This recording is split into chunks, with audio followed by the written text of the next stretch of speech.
Hello, my amazing students. Today, you're going to learn 25 professional phrases to help you speak like a pro. Welcome back to J for Is English. Of course, I'm Jennifer. Now let's get started. Our first phrase, I'm on board with that. This is used when you agree or you want to express your support for a suggestion or an idea. For example, we're on board, we are, the verb to be, we're on board with, that preposition with, we're on board with the new strategy for increasing sales. And don't forget to conjugate that verb to be with your subject and time reference. I'm on board. Next, are we on the same page? This is used to confirm that everyone has the same understanding, opinion, or viewpoint. After our discussion, it seems like we're on the same page. We all have the same opinion, understanding, or viewpoint. And to specify what that something is, you can say regarding the project timeline. Don't worry about taking notes because I summarize everything in a free lesson PDF. You can find the link in the description. Next, it's a win-win situation. This is a situation where all parties benefit, all parties win. I could say subscribing to J for Is English is a win-win situation. I win by growing my YouTube channel and you win by getting all of these free video lessons to help you become fluent. So put win-win, win-win, put win-win in the comments below. It's a win-win. Our next phrase, I could ask, what are your thoughts on this?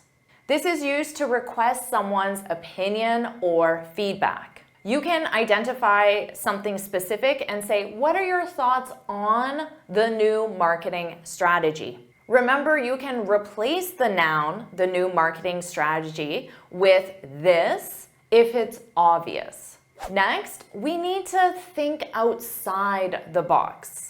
Have you heard this one? To think outside the box. This is to encourage creative thinking, innovative thinking.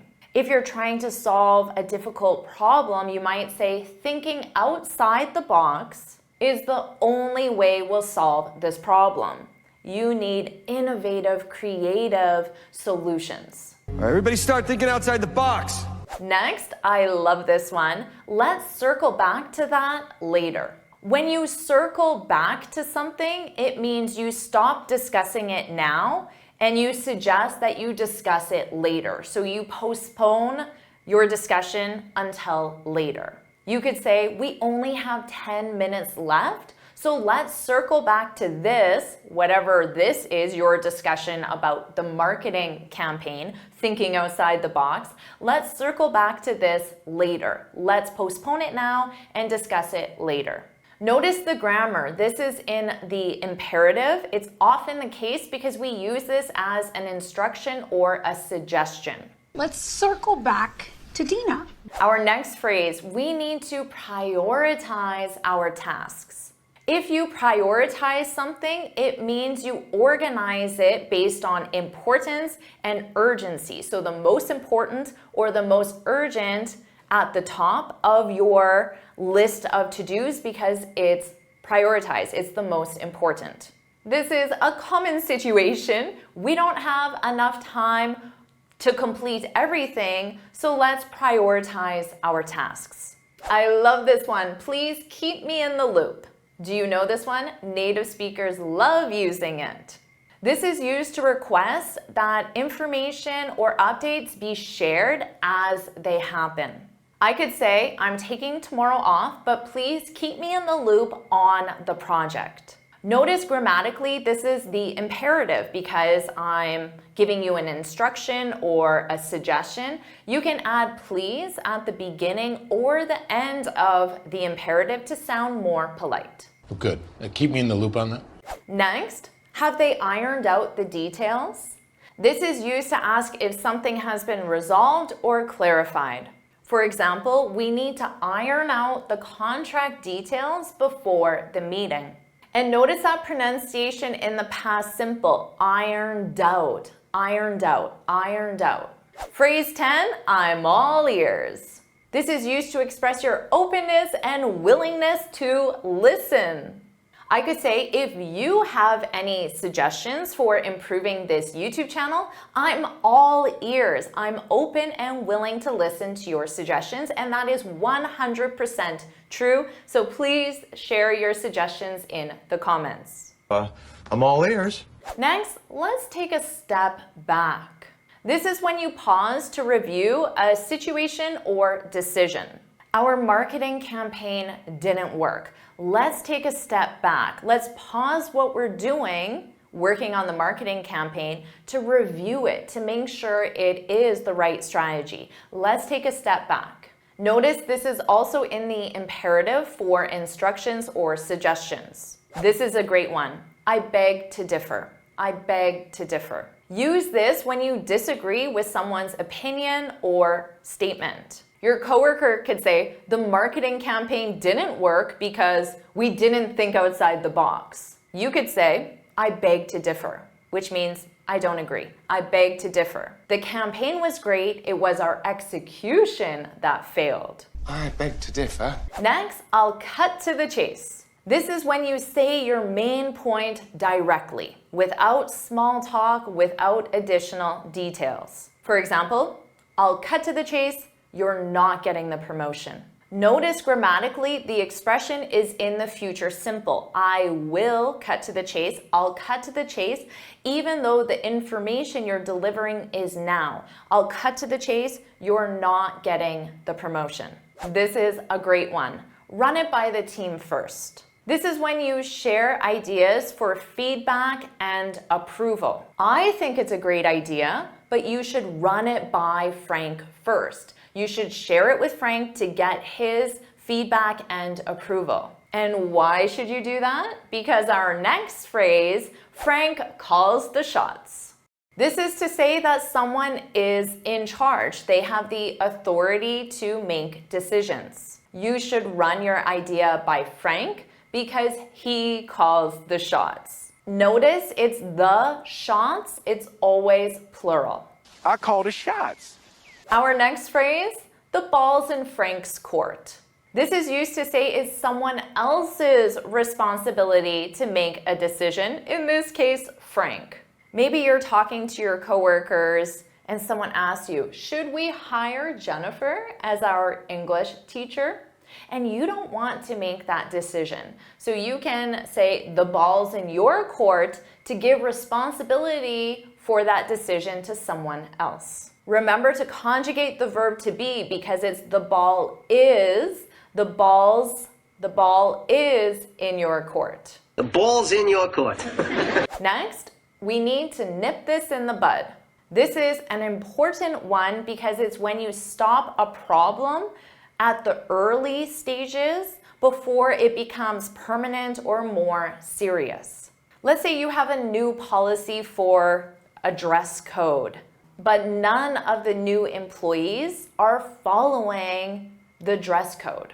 So that's the problem, and you want to stop it in the early stages. You want to nip it in the bud. Grammatically, the verb is nip, and to conjugate it, it's nip, nipped, nipped. You need to nip this in the bud. This is a great one. It's not my cup of tea. Do you know this one? This is used to say that you dislike something. Public speaking is not my cup of tea, but it's essential for my career. And remember, there are two correct contractions. It isn't, it's not.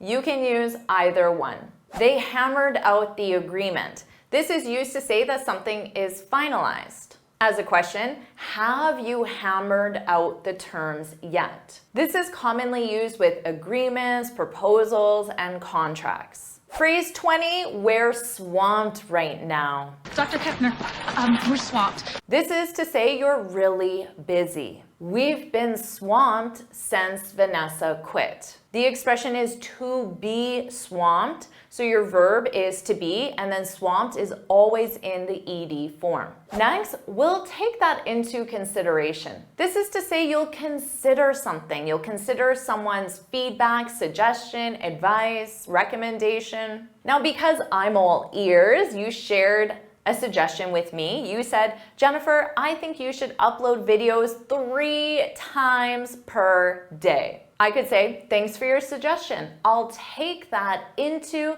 consideration. Next, we need to think long term.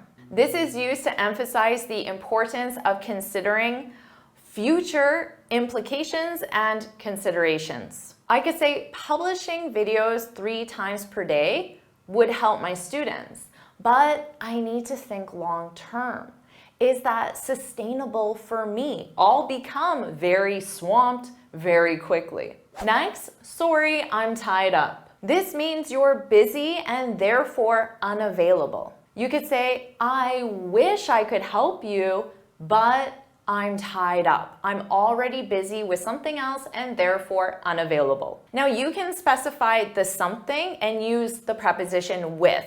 I'm tied up with the budget. Phrase 24, let's put our heads together. This is used to suggest the need for collaboration, brainstorming, or more than one opinion, because the opinion is in your head, and if you put heads together, then you have more than one opinion. If we put our heads together, I know we can nip this in the bud. And finally, phrase 25, to play devil's advocate. This is when you consider opposing viewpoints when making a decision.